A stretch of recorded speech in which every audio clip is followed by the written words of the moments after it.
So at BuzzOnEarth, we have one of our initiatives which is meant for the student community all over the world. It is called EARTHGEEKS.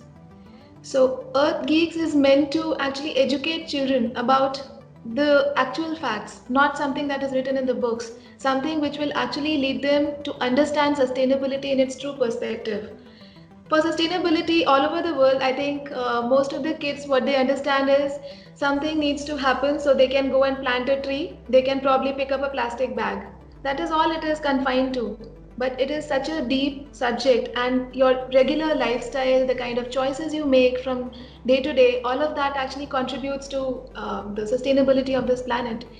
So I was wondering if we could do a session which is just meant for students, and we could probably inculcate a syllabus which could be around that. What are your thoughts around it? Absolutely. I think it's absolutely essential. There's a project that I actually established in India many years ago called Kindness Kids. It Okay. started in Chennai and under the auspices of CPRAF and Blue Cross of India. Mhm. And now it has grown massively. I think they've got over 2,000 teachers. But at the same time, I don't want to fudge the question. I'm very supportive of educating the children on these very important issues.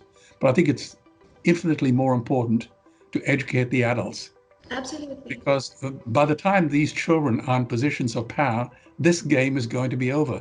As I said, by 2048, this game is over.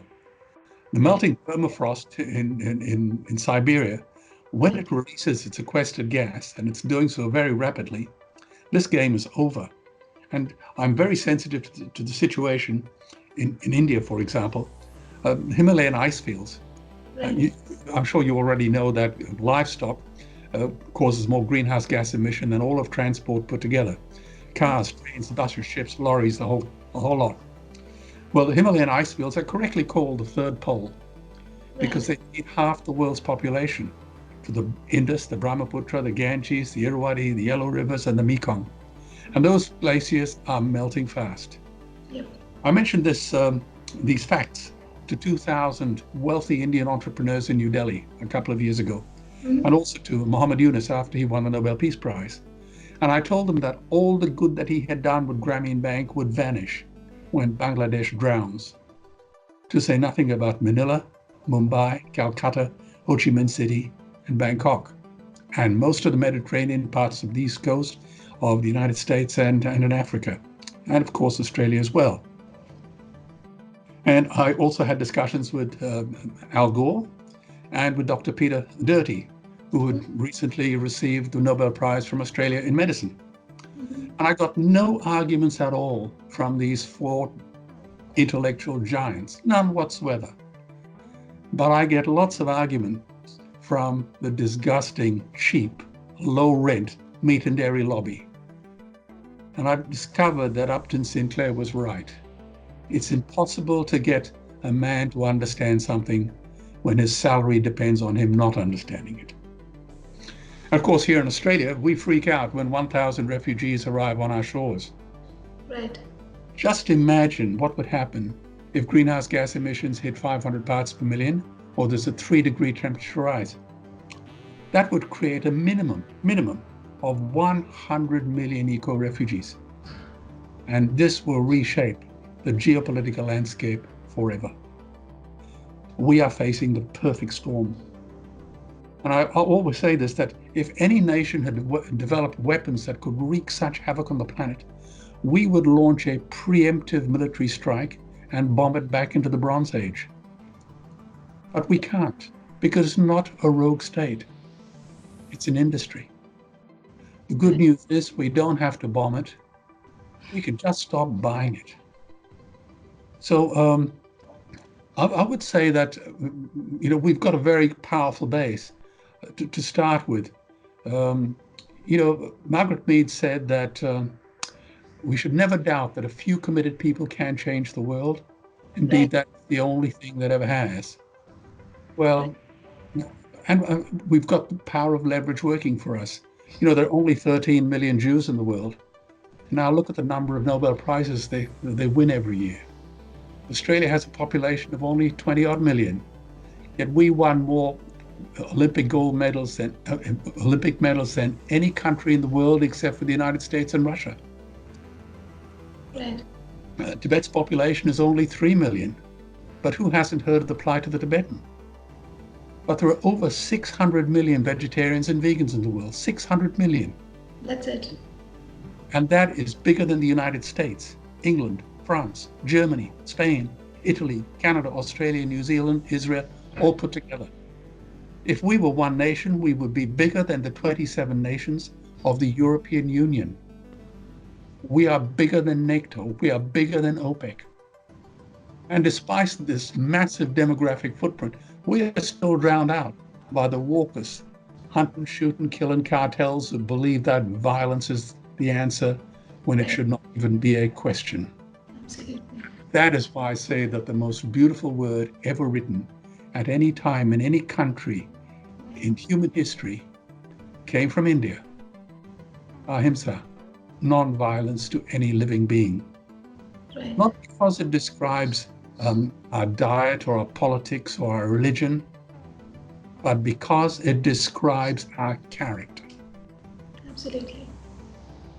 So veganism is the only way out of the room, and every religious faith, and even those people of no faith at all, should get behind this movement, because this is the only way out of the room. That's a wonderful thought, and I really echo that sentiment where you said that kindness defines one's character. So, and also I've read somewhere that kindness is not something which just anybody can really, practice. Kindness is something which comes with the strength of character. You should have a very, very strong heart and mind. Only then you can be kind. So there's a very good, balance here, because on one hand you are being so soft and kind to all the people, but at the same time it requires you to be very strong from inside.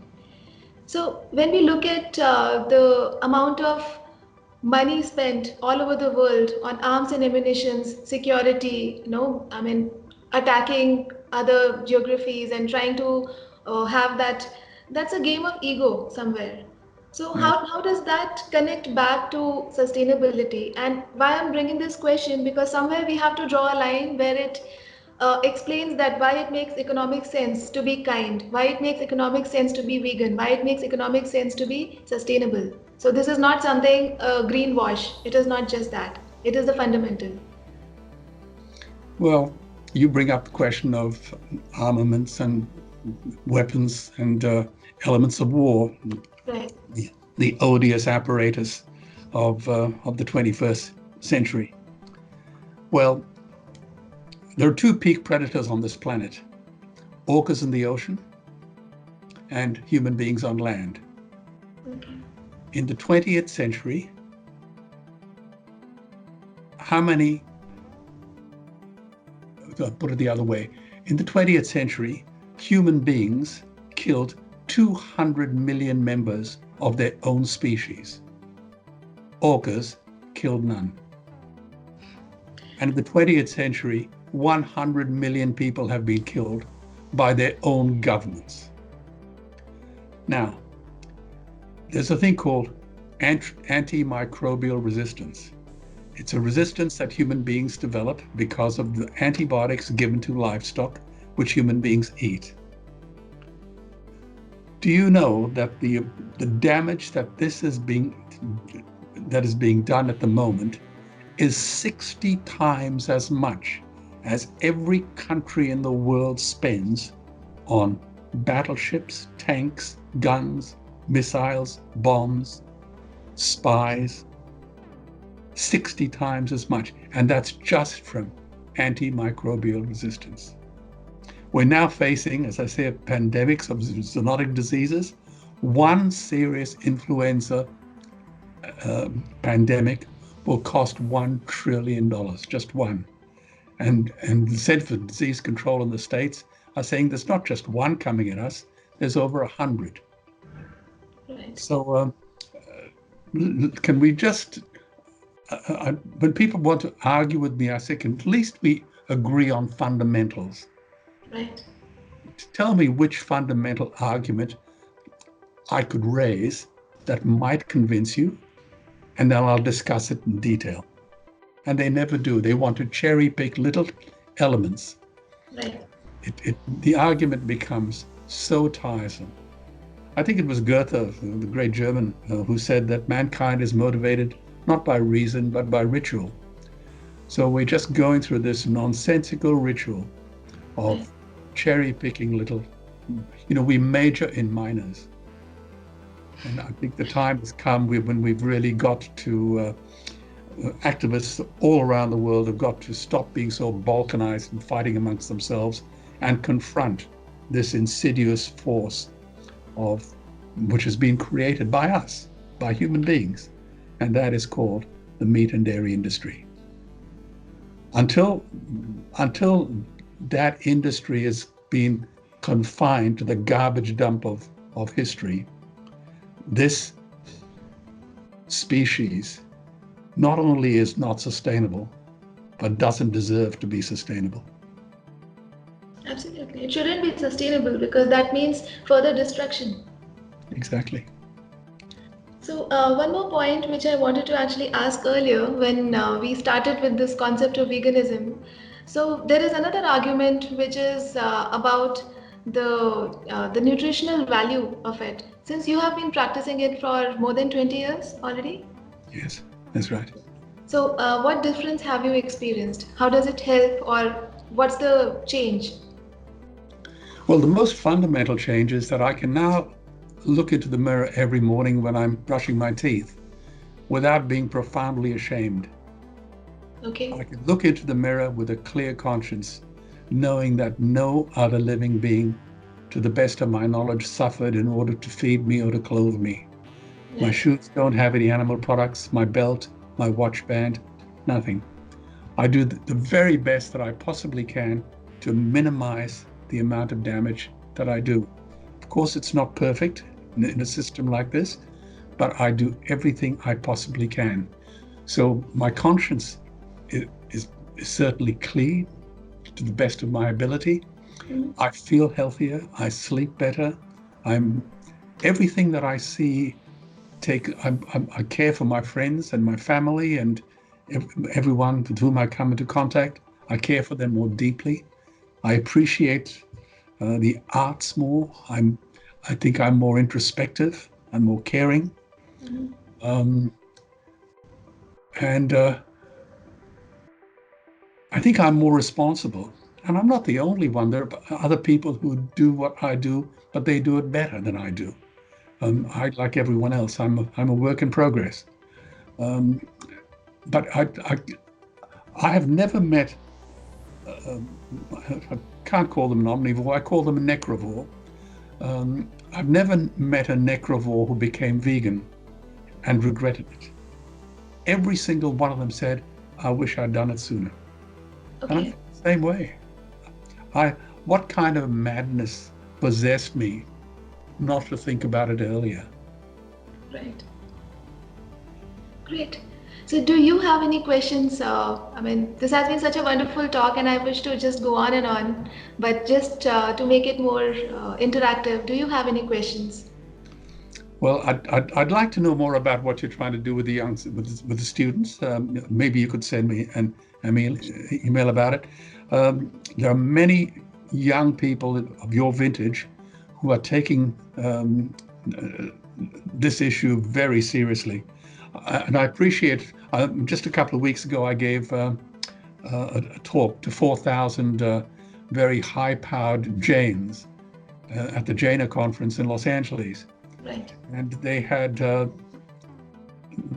the first couple of days, they had two choices, vegan and vegetarian meals. And before the conference was over, it all became vegan. And I was so impressed to see so many Jains walking around with badges on their chests saying, to be Jain, you must be vegan. Now that means something because Jains have a wonderful vegetarian ethos.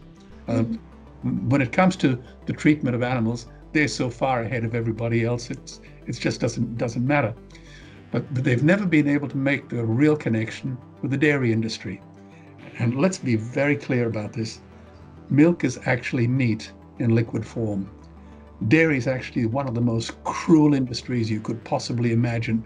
Until you study the dairy industry, you will not know it.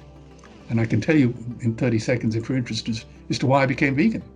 I became vegetarian. Sure. Well, when I first discovered this issue, I was in my job as an investment banker, and I went out to see a client who owned many industries. Okay. And one of them turned out to be a slaughterhouse. And what I saw that day absolutely terrified me. It shook me to the core.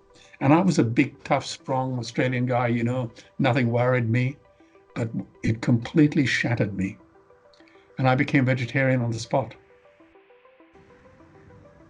But I didn't know anything about dairy. I thought milk was just like beautiful cows in a meadow with streams and hill, green grass. It was lovely. Then I was on a business trip to India. And I was walking down the street one day and I saw a dairy farmer dragging his cow to the slaughterhouse gate. The cow had been hit by a lorry and had broken her spine. And she was in agony. He was dragging her on a rope to the slaughterhouse gates.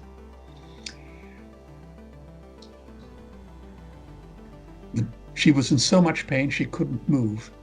And to get her to move, he was throwing chili powder into her eyes and shoving sharp objects up her anus. And beside her walked her starving, bedraggled calf. Well, when he got to the slaughterhouse gates, before he handed her over to the butcher, the brute of a man milked her. So even at the last moment of her life, she was still being abused. Now, if that doesn't change the heart of a man, nothing will. So I came back to Australia and I studied the dairy industry, and let me assure you, it is the most vicious, vile, nasty gulag of despair. And I hear this nonsense from Indian politicians talking about the white revolution. They may as well be selling cocaine. It is a crime of unimaginable proportions. And this, from the land that gave us ahimsa, what a disgrace. What a disgrace. Absolutely, I agree. It pains me deeply to see that the same land which was preaching this goodness, kindness, is now not able to set any example. And people of my generation and younger generations, they don't even have that understanding to, relate with this concept. That's absolutely true. On the 15th of August in 47, Pandit Nehru made a speech, and he said that when India got independence, this is the birthday of India and Pakistan. He said, India has a tryst with destiny. Well, I'm here to say again today that India has another tryst with destiny. Ahimsa reborn. It's about time Indians started to say what they mean and mean what they say. It is time to reclaim that beautiful Ahimsa land where Indians actually say what they mean and do what they say. And it's not that difficult. It has to be done. So I say that people, the vegans of this world, the activists, are creating what I think is the new Renaissance. This is not just about animal rights. It's also about human wrongs. Right. So we are creating a second Renaissance. It is more powerful than the Reformation, the Industrial Revolution, or the Hubble telescope, or anything ever conceived by Galileo, Copernicus, Einstein, Darwin, or Freud, because it protects the most precious of all things, life. That's my message. That's right. That's so beautifully put. I can't thank you enough for those statements, because this is high time we need to awaken Indians to India. We need to awaken Indians to the true Indianism. It is not about a religion. I'm not even talking about a religion here. It is about that ethos which is what this land has been carrying and trying to live by those principles. So those are questioned, and this is high time, somebody like you from outside has to come and remind us that this is what is needed right now. So thank you so much, Philip. It was really wonderful having you on the show. Thank you so much. Very nice to meet you. Very nice to meet you too. Take care. Thanks a lot. Bye-bye. Bye-bye.